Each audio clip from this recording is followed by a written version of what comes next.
Moçambique cai 11 lugares no índice de paz devido ao terrorismo em Cabo Delgado. Governo pode voltar a subsidiar o transporte público de passageiros. Malária e diarreia matam todos os dias 320 crianças menores de 5 anos em Moçambique.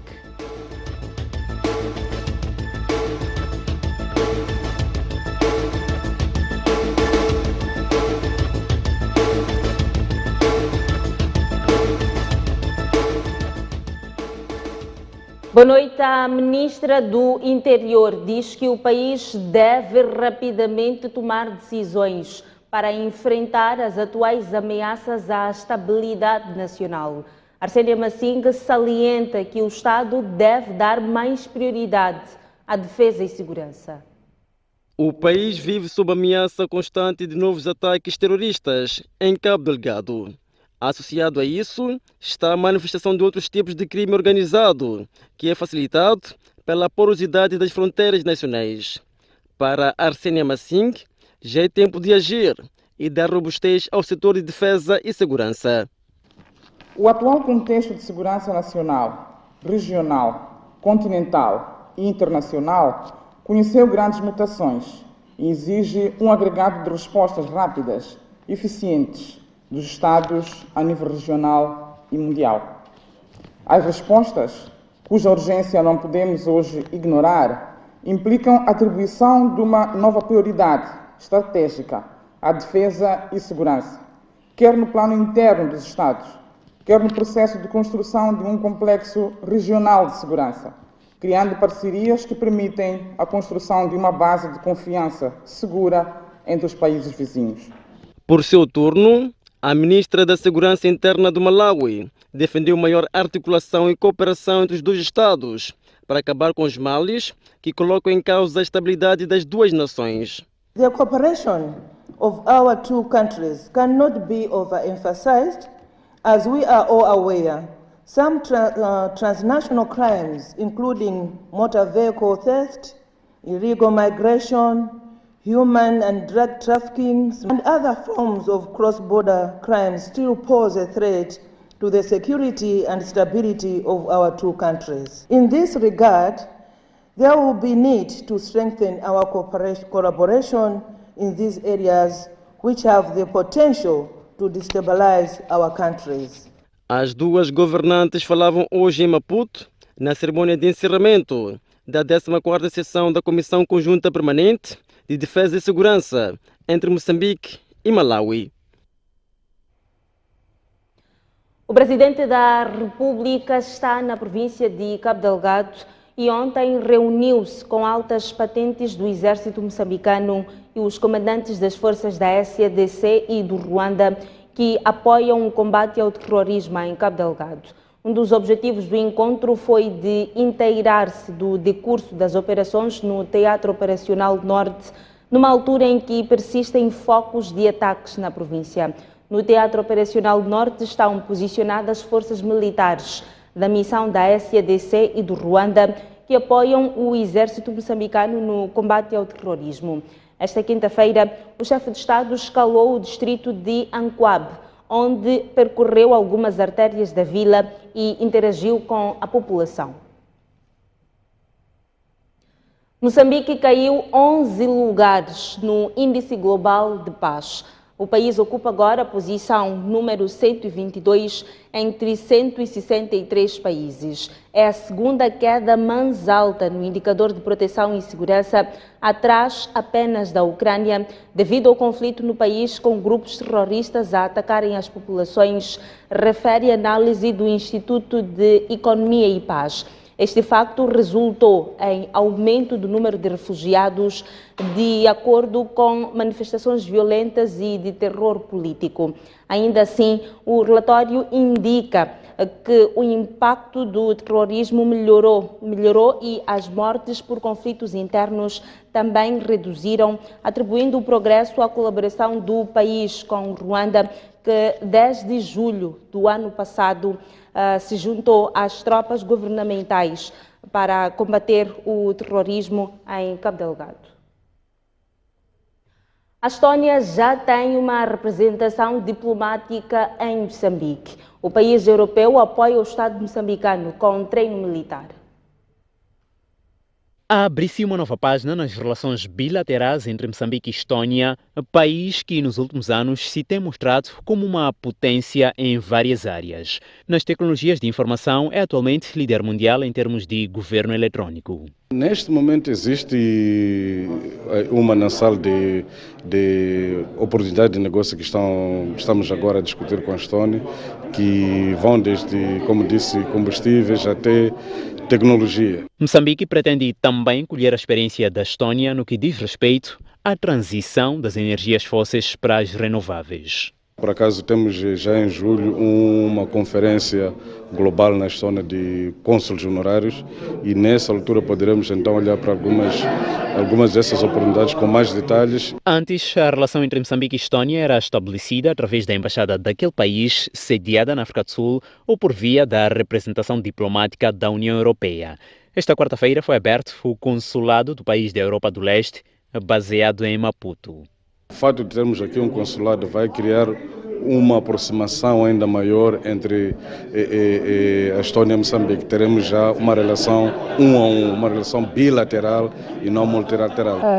He would be our first contact also for our businessmen who have interest to work with Africans to find partners. And then it's all about exploring the possibilities. And also it always depends on the interest of your country, because no partnership happens only from the wish and will of one side. José Day assume como desafios potenciar a relação entre Moçambique e Estónia, olhando para as vertentes da indústria transformadora, óleo e gás. Mais de 1.600.000 pessoas infectadas com o vírus do HIV já têm acesso ao tratamento antirretroviral. Os números constam do relatório do Conselho Nacional de Combate ao SIDA e são referentes aos 2 últimos anos. Apesar dos efeitos da pandemia da Covid-19 no tecido social, o país conseguiu alcançar resultados encorajadores nas áreas de prevenção, cuidados e tratamento do HIV e SIDA em 2021. Os dados avançados pelo primeiro-ministro Adriano Maleiane na abertura do Conselho Diretivo do Conselho Nacional de Combate ao SIDA mostram que dos mais de 2,1 milhões de pessoas vivendo com o HIV e SIDA, mais de 1,6 milhão já têm acesso ao tratamento antirretroviral. Nós conseguimos um crescimento da cobertura na ordem de 21%. Temos registro de que no ano passado 96%, ou seja, 1,7 unidades sanitárias públicas forneciam cuidados e tratamento do HIV-Sida, o que representa um grande esforço do nosso governo para aproximar os serviços de HIV-Sida à população. O relatório de implementação do Plano Estratégico Nacional de Resposta ao HIV e SIDA em 2021 também mostra bons resultados no que toca às novas infecções e mortes. Temos visto uma redução das novas infecções, claramente uma redução das novas infecções, mas reconhecemos que essa redução tem sido pequena. Estimativas em 2019 eram 100 mil. 2020, 98 mil, 2021, 94 mil. Esses são os números. E é isto, de acordo com o nosso plano estratégico até 2025, tem que reduzir até metade. E depois, dali, teremos que ver onde vamos chegar para os últimos 5 anos, acelerarmos a resposta, de modo a ter o controle da epidemia até 2030. Apesar dos bons indicadores registrados em 2021, o Conselho Nacional de Combate ao SIDA considera um desafio a massificação da adesão de mulheres gestantes ao tratamento do HIV e SIDA para evitar transmissão do vírus de mãe para filho. Já arrancaram as obras de reconstrução da Escola Secundária Geral de Imafambice, em Sofala, destruída pelo ciclone Idai. Um investimento de 814 milhões de meticais feito pelo governo. Trata-se da Escola Secundária Geral de Mafambice, que substituirá a atual destruída pelo ciclone Idai em março de 2019 e onde os alunos estudam neste momento em tendas. Esta é a imagem virtual que ilustra a magnitude da nova escola secundária em referência, que contará com 58 salas de aulas contra 10 da atual. As salas estarão divididas em piso, 18 salas no primeiro piso, 20 salas no segundo piso e outras 20 no terceiro, o que elevará a sua capacidade para cerca de 10.000 alunos em 3 turnos, incluindo um noturno, contra os atuais 6.000. Entre outras infraestruturas, a nova Escola Secundária Geral de Mafambice contará ainda com 18 casas de banho, 5 salas de professores, 3 salas de informática, sendo 2 para os alunos e outra para os professores, 3 laboratórios para as disciplinas de física, química e biologia, uma enfermaria e um campo de jogos multifuncionais. Para os professores, a nova infraestrutura irá contribuir na melhoria da qualidade de ensino. Não é para duvidar, porque a partir da altura em que nós temos as melhores condições de trabalho, temos que nos requalificar, temos que nos posicionar, que é para podermos alcançar aqueles que são os objetivos, que é formar da melhor forma o homem novo. A escola será um orgulho para os alunos. Muito feliz mesmo. Será uma das melhores escolas de Moçambique. Então isso é um orgulho para nós. As obras estão avaliadas em cerca de 814 milhões de meticais, financiados pelo governo e a organização de caridade Chutsi Moçambique. Com esta infraestrutura, o nosso compromisso é que seja um centro de excelência, onde a comunidade, pais e encarregados de educação, estudantes e professores se abracem para uma formação base, mas também humanitária. A Escola Secundária de Mafambice foi projetada para ter uma infraestrutura resiliente, capaz de resistir aos eventos extremos decorrentes dos efeitos nefastos das mudanças climáticas, assim como para o alargamento da rede escolar, de acordo com a Ministra da Educação e Desenvolvimento Humano. Atualmente, 1.117 turmas na província de Sofala estudam ao ar livre. Com a entrada em funcionamento desta escola, com 58 salas de aulas, o impacto será a redução de 116 turmas ao ar livre. E o desidrato do governo é continuar a envidar esforços tendentes a passar a atual situação para a história. Por seu turno, o ministro das Obras Públicas e Habitação, Carlos Mesquita, falando em representação do chefe do Estado, Filipe Nyusi, afirmou que a escola representa uma mais-valia não só em Sofala, pois vai reduzir a pressão existente sobre as escolas secundárias em receber alunos das escolas primárias básicas. Uma obra que será um símbolo emblemático para o ensino secundário no país, pela dimensão infraestrutural, pela sua abnegada participação no processo de reconstrução e recuperação pós-ciclones. De seguida, Carlos Mesquita recomendou ao GREPOC, ao financiador e ao governo provincial para trabalharem de forma articulada, de modo a garantir que as obras que hoje iniciamos tenham a resiliência necessária aos eventos extremos e que sejam concluídas dentro do tempo previsto. Por isso, recomendamos o reforço da coordenação e da fiscalização. As obras deverão terminar dentro de 15 meses. O governo pode voltar a subsidiar o transporte público de passageiros. O objetivo é reduzir o impacto da subida do custo de vida. O presidente da República diz que a medida tem impactos negativos nas finanças públicas, mas salienta a emergência.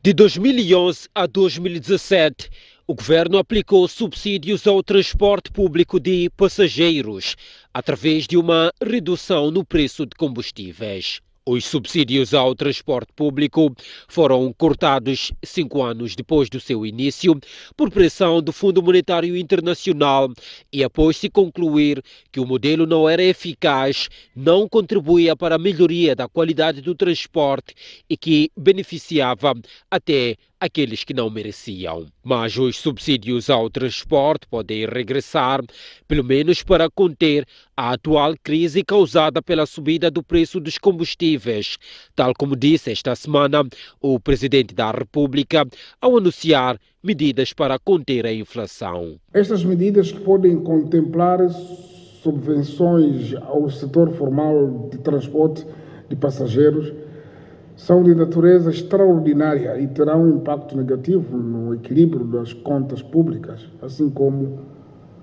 nos rastros relativos à gestão macroeconômica das reservas e cambiais. Porém, elas vão permitir mitigação dos efeitos inflacionistas, enquanto perdurar o choque externo e atenuar a deterioração das condições de vida dos moçambicanos e, em especial, dos mais carenciados.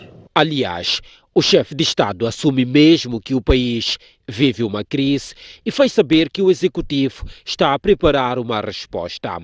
As projeções a curto e médio prazo dos preços de mercadorias essenciais, com destaque para o petróleo e cereais, levam-nos a concluir que vivemos já um momento de crise que atinge proporções que requerem uma intervenção mais firme do governo para atenuar o seu impacto sobre a vida dos moçambicanos.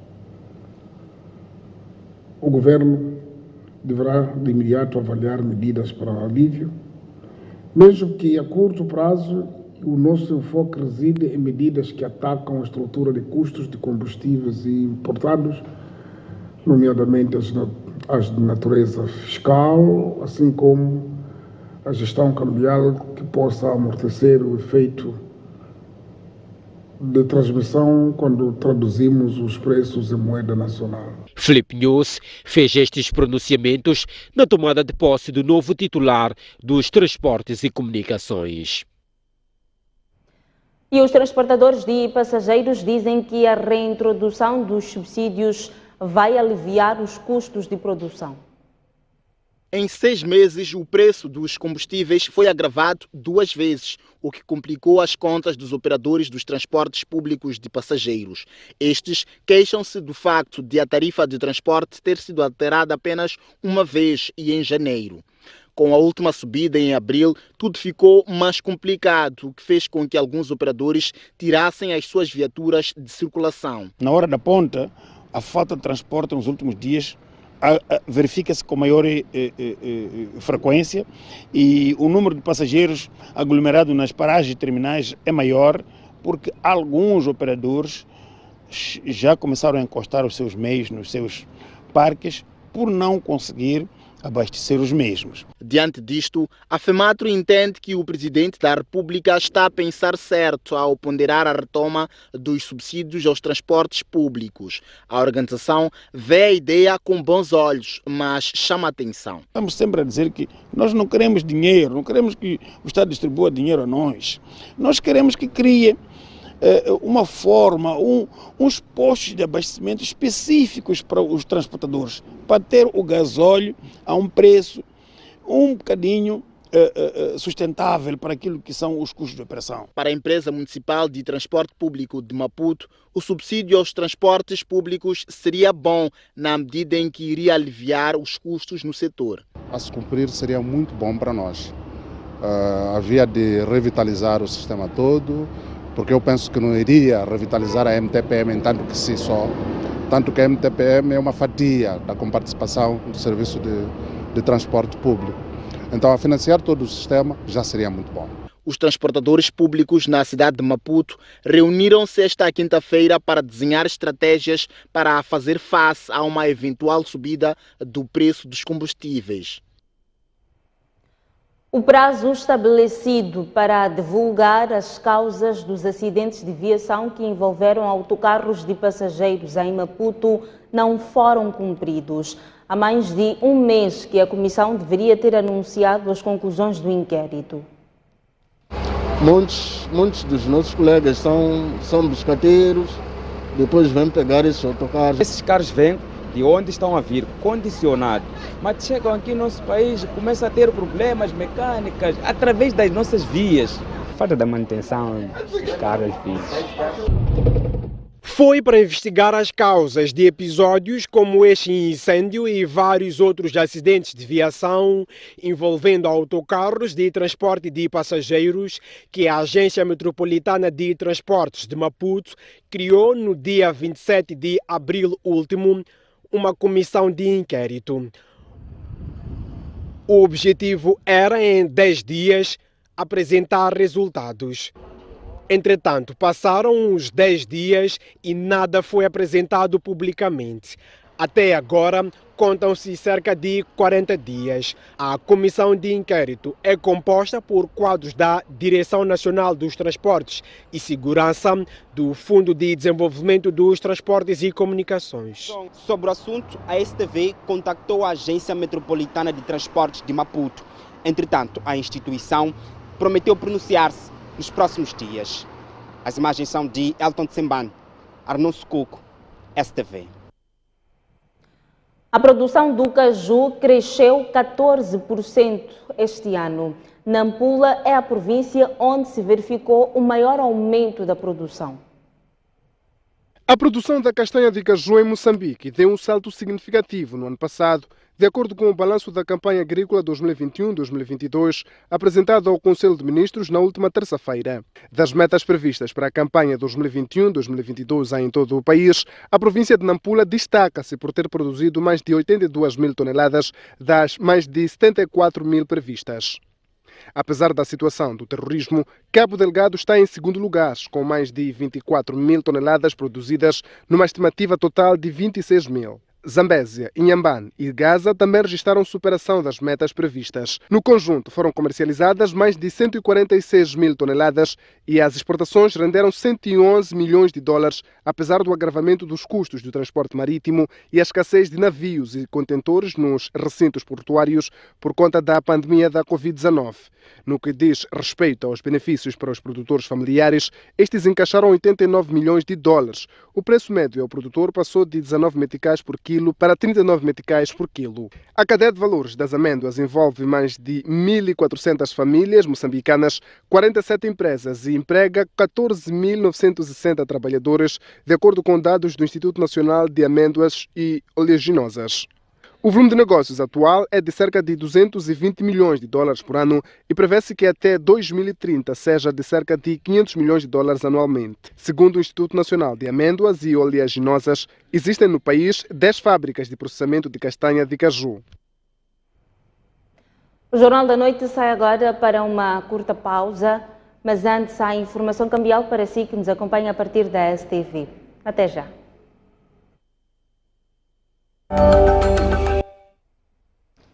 De volta às notícias, 320 crianças com menos de 5 anos de idade morrem todos os dias em Moçambique. São vítimas de malária, infecções respiratórias e diarreia. A informação é do Ministério da Saúde. Apesar da redução das taxas de mortalidade materno-infantil no país, o índice de crianças que morrem por dia ainda é preocupante para as autoridades de saúde. A malária, diarreia e infecções respiratórias são apontadas como as principais doenças que resultam na morte de pelo menos 320 crianças em todo o país. Em Moçambique, todos os dias, crianças morrem na idade inferior aos 5 anos, vítimas de doenças preveníveis e curáveis. Falando na abertura do segundo simpósio em saúde global da Fundação Manhissa esta quinta-feira, Armindo Tiago destacou alguns desafios do setor da pesquisa em saúde. Moçambique carece ainda de recursos materiais, financeiros e humanos para fazer face à demanda da pesquisa. No entanto, porque acreditamos no valor da pesquisa, na tomada de decisões, como o governo, através do Ministério da Ciência, Tecnologia e Ensino Superior, tem feito um enorme esforço para promover a investigação científica e o desenvolvimento tecnológico. Um facto que, segundo a Fundação Manhissa, tem contribuído para a fraca abrangência dos estudos do Centro de Investigação em Saúde. É totalmente verdade. Por exemplo, se reparar, A maior parte da nossa pesquisa, como eu disse, atualmente está focada em doenças principalmente infecciosas, que são importantes, são o grande peso, são a principal causa de morte em crianças e também em mulheres em idade reprodutiva, mas temos outras doenças como o cancro, como a diabetes, como a hipertensão. Portanto, são doenças muito importantes, os acidentes de aviação, tudo isto precisa de pesquisa. O segundo simpósio em saúde global terá duração de 2 dias e marca o encerramento das comemorações dos 25 anos da existência do Centro de Investigação em Saúde da Manhissa. Hoje é Dia da Criança Africana. O dia foi assinalado por muitos sorrisos e brincadeiras na capital do país, conforme relata a reportagem da jornalista Julieta Zucula.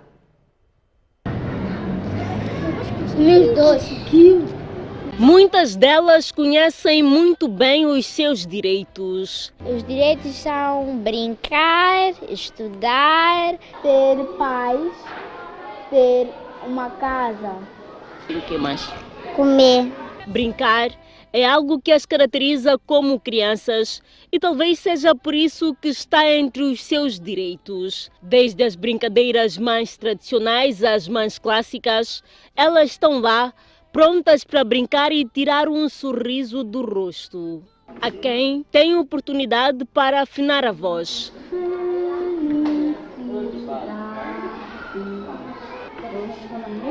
Parabéns a você nesta data querida, muitas felicidades, muitos anos de vida. Delicada ao tocar piano, conta que é mestre de cozinha e para ela, mais do que celebrar, é dia de refletir sobre a criança, cuja definição conhece e muito bem. É ter um sorriso na cara todos os dias, é ser feliz. E para que isso aconteça, a fórmula do que é necessário está na ponta da sua língua. É preciso ter comida, ter com quem brincar, ter paz, ter uma casa, ter mantas para se cobrir, ter felicidade.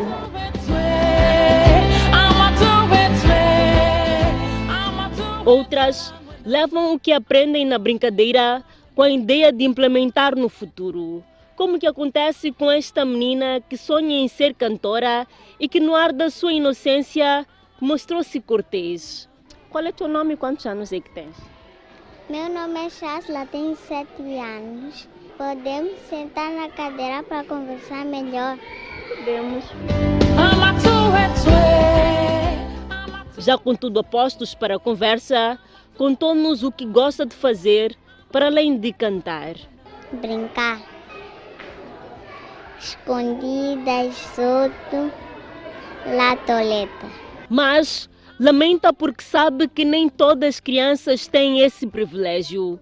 E não só ela, como seus amiguinhos, sonham em ver outros petizes em melhores condições e até saltitam quando percebem que fazer para um futuro melhor. Eu ia organizar um plástico cheio de comida, de frutas, coisas saudáveis e de entregar às crianças pobres. Por outro lado, há quem se perde na dança e sonha em pisar palcos internacionais com a arte.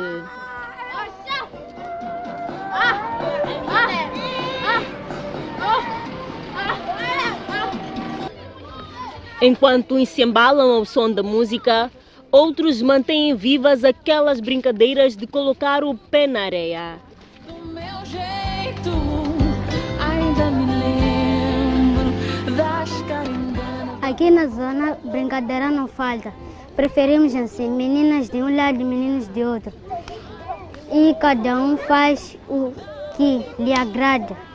E nós vamos mostrar o que nós brincamos aqui na zona. Jogar a bola na rua é de gerações. E para uns o amor é tanto que nem para chegar a casa e tirar o uniforme deu tempo. É que é preciso ganhar tempo, fintar com a bola até o sapato estragar, mas nunca parar, porque assim treina para chegar àquele sonho vivo de voar para o mundo. E marcar a história de um moçambicano que foi o melhor jogador a nível mundial. Porém, há mais. Na zona do Marcelo e do Yurique, joga-se ao peão. Para uns, xindiri. Os mais corajosos ficam por perto, mas porque o elástico aleija, a ideia de outros é mesmo fugir. Há quem prefere jogar o que chama Robocop. Este jogo, onde quem toca o berlinde do outro ganha. E no intervalo de cada jogo, a conversa para um dia de criança perfeito é formada.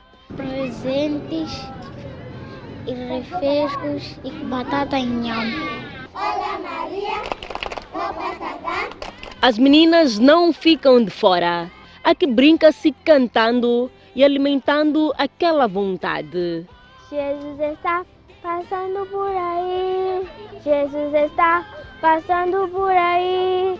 Quando ele passa, tudo destransforma, a tristeza sai, a alegria vem. E no fim, aqueles pés sujos não falham. É que também são resultado do pé na areia. Não importa o lugar, não importa a altura. Respeitar os direitos das crianças, deixá-las brincar, manter aceso o sorriso no seu rosto e não esquecer o essencial, deixá-las ser crianças.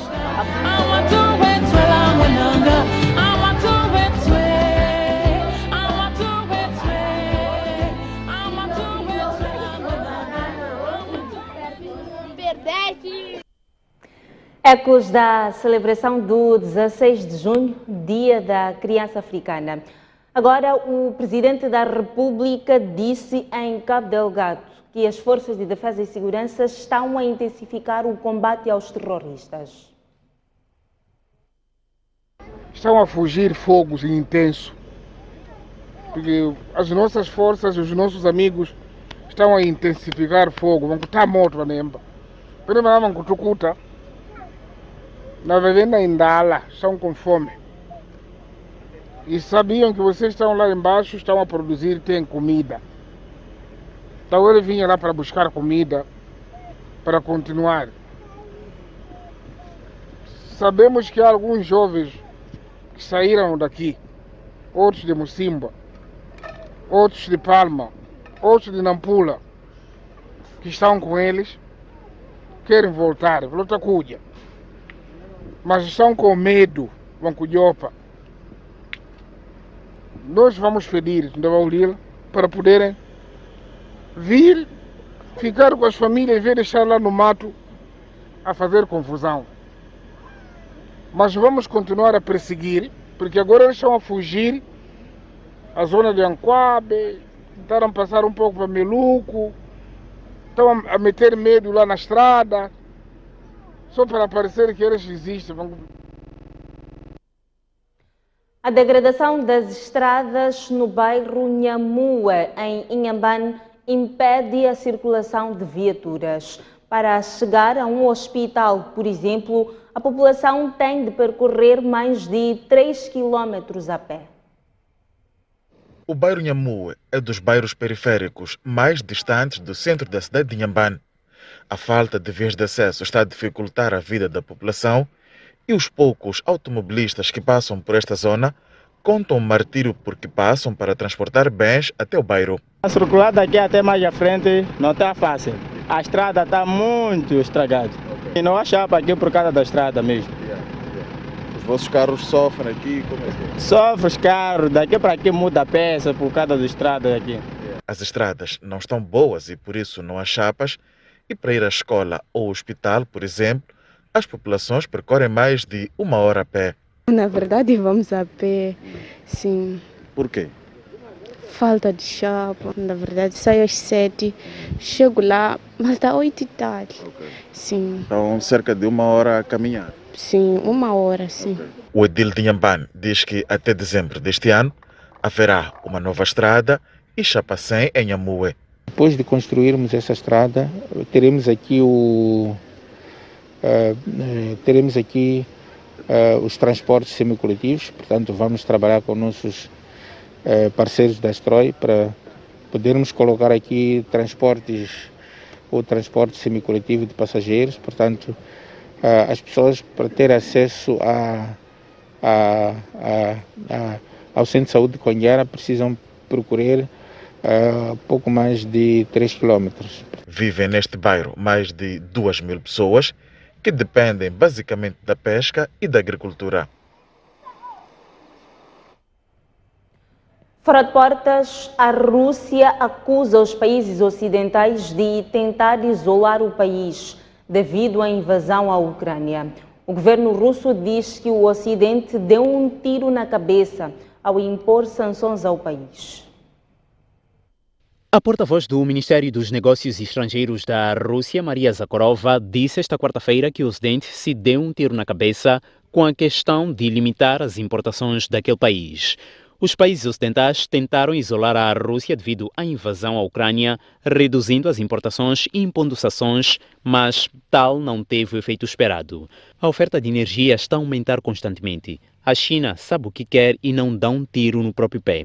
Enquanto isso, a oeste de Moscou se dão tiros na cabeça.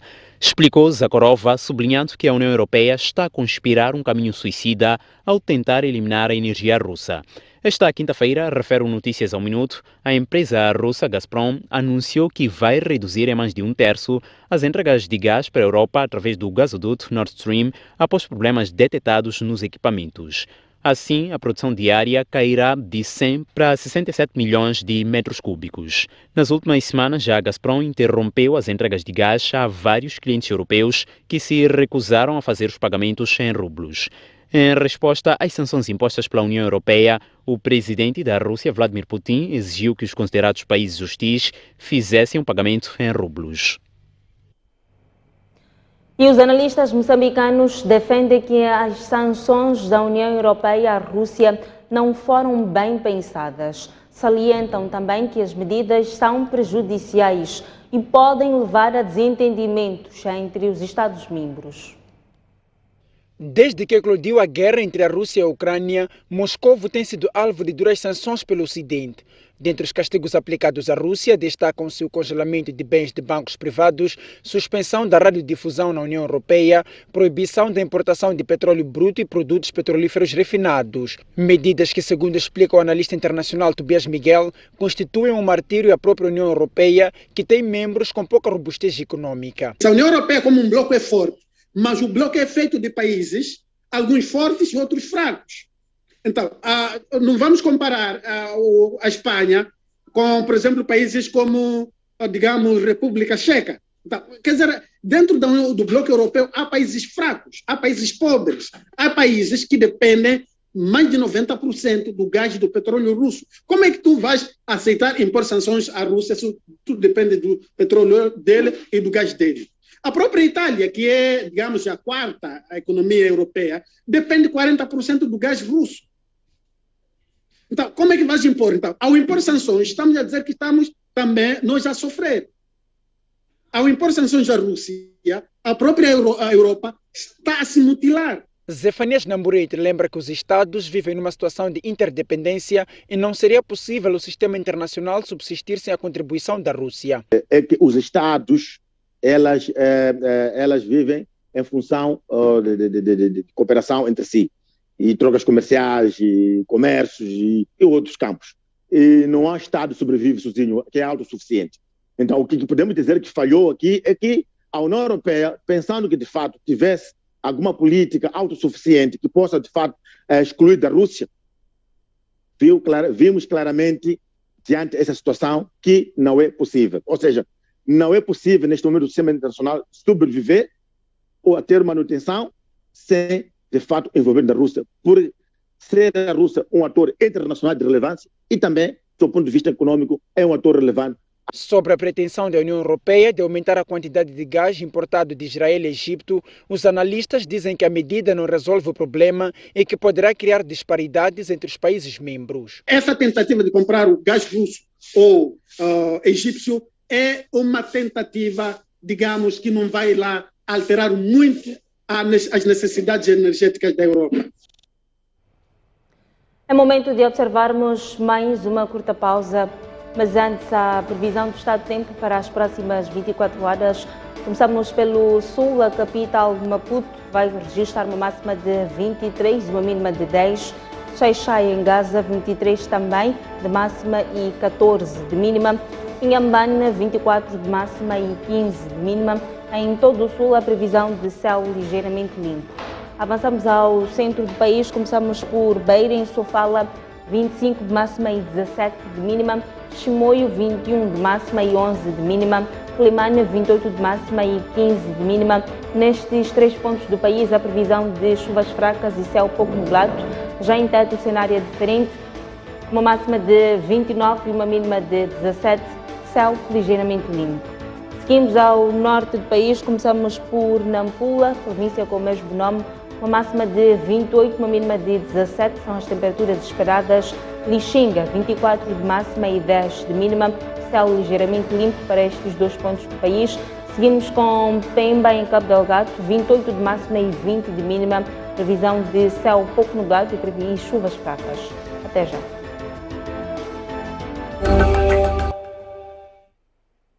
Retomamos as notícias. Olhamos agora o desporto. Os Mambas receberam um prémio de 90 mil meticais pela vitória frente ao Benin e empate com o Ruanda. Os jogos são de qualificação para o CAN 2023. A Federação, aliás, moçambicana de voleibol diz que está satisfeita com o desempenho de Moçambique no Mundial que decorreu em Roma, na Itália. O secretário-geral da agremiação entende que, apesar de as duplas nacionais terem sido eliminadas, o balanço é positivo. Pelágio Pascoal considera que a participação moçambicana no Mundial de Vôlei de Praia foi condicionada pela impossibilidade de realizar jogos-treino, o que é complicado para uma equipa que tem que jogar diante de adversários com rodagem em grandes palcos. Nós estamos já desde o princípio do ano num processo de treinamento e não temos jogos. Ao nível da Zona 6, praticamente não temos adversários. Jogamos com duplas que para eles o Mundial é rotina, estão muito rodados mesmo, e para nós esta é a primeira aparição em masculinos e femininos. A Federação de Vôlei diz, no entanto, que a saída precoce da seleção do Mundial não belisca a prestação de Moçambique, que para já não tem adversário ao seu nível na Zona 6 de África. Queremos manter este ritmo e ganhar mais experiência neste tipo de provas. Daquilo que conversei com o treinador, ele disse que estamos no bom caminho. Falhado o objetivo de atingir pela primeira vez os oitavos de final do Mundial de Vôlei de Praia, a Federação da modalidade avança que nos próximos tempos o propósito é uma boa preparação para atacar os Jogos Olímpicos de 2024. A nossa aposta agora é tentarmos lutar de facto para estarmos presentes em Paris 2024. Temos, para além destes atletas que estão a fazer os séniores, umas 2 ou 3 duplas sub-19 que estamos a manter na rotina dos séniores para ganhar tarimba, para entrarmos com todas essas duplas na nossa qualificação rumo a Paris 2024. No Mundial que decorre em Roma, Moçambique foi representado em masculinos por Ainadino Martinho e Jorge Monjane e em femininos por Ana Paula Sinaportar e Vanessa Muyanga. E agora na página cultural, Monólogos com a História é o título do novo filme de Sol de Carvalho. A antestreia teve lugar no Cine Scala, em Maputo. Horácio Guiamba e Abdil Juma são os principais protagonistas.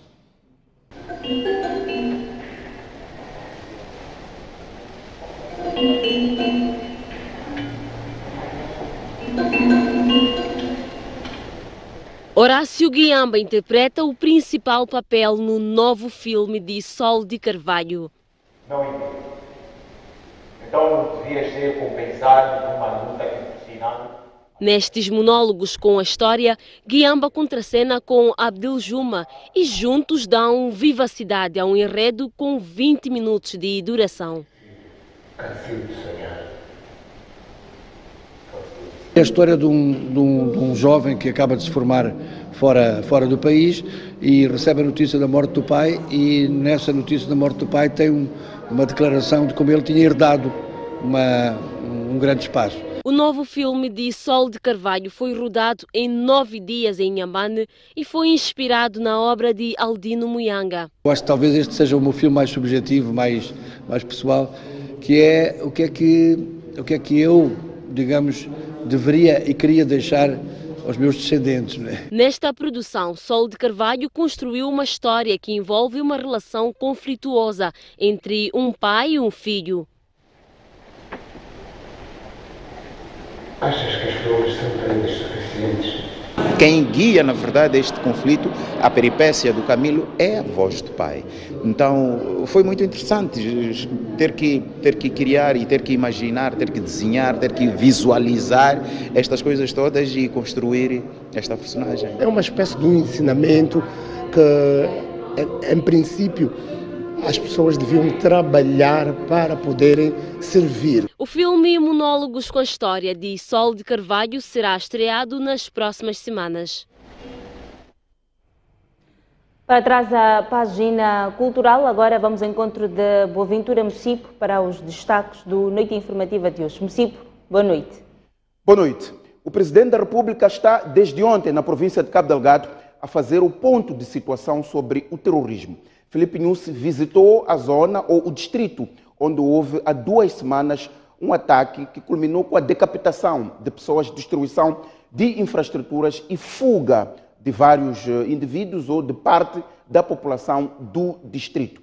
Filipe Nyusi circulou pelos vários bairros de Anquabe, conversou com as pessoas, reuniu também com as tropas da SADC, as tropas do Ruanda e as tropas moçambicanas. Refira-se que há indicações de uma descida dos ataques do norte para o sul da província de Cabo Delgado, incluindo Nampula. De qualquer forma, na sua intervenção, o Presidente da República desdramatiza esta nova onda de ataques terroristas na província de Cabo Delgado. Este é o tema que abre a Noite Informativa de hoje, é o tema transversal, portanto vai ser discutido por maior parte dos nossos convidados. Logo a abrir com Ivone Soares, mas por outros 3 convidados, nomeadamente Vítor Nhatitima, Geraldo Mutuque e Antônio Xixone. Um debate a não perder aqui no Noite Informativa, logo a abrir. Vamos colocar a intervenção na íntegra do Presidente da República, que se encontra na província de Cabo Delgado, portanto, na zona de ataque.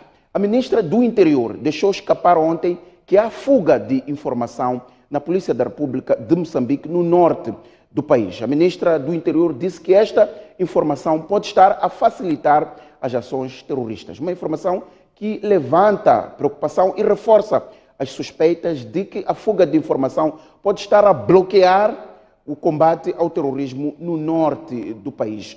Há também suspeições ao nível dos mais de 800 mil deslocados de guerra, de que até que ponto podem estar a ter ou a prestar alguma informação que facilita os ataques terroristas. Lembrando o discurso de que existem terroristas verdadeiros, aliás, deslocados verdadeiros e deslocados não verdadeiros. Esta é a outra nota que vamos discutir aqui no Noite Informativa. Vamos também falar de economia.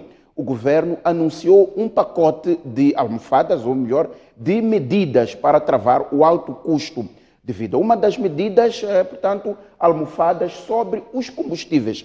Portanto, um subsídio selecionado para travar o aumento do preço dos combustíveis nos transportes de passageiros e, por esta via, evitar o impacto do alto custo de vida junto das populações mais desfavorecidas. O Presidente da República, que anunciou esta medida, disse que vem outras medidas para atenuar o custo de vida. Vamos entrar com Moisés Ciuta, economista, para fazer uma análise do quadro geral do aumento do custo de vida em Moçambique, os seus impactos e até que ponto é que estas almofadas podem ajudar as populações mais carenciadas a aliviarem o alto custo de vida. São estes os temas que servimos hoje, caro telespectador. Já sabe, a NSTV, onde eu e os meus convidados aguardamos por si.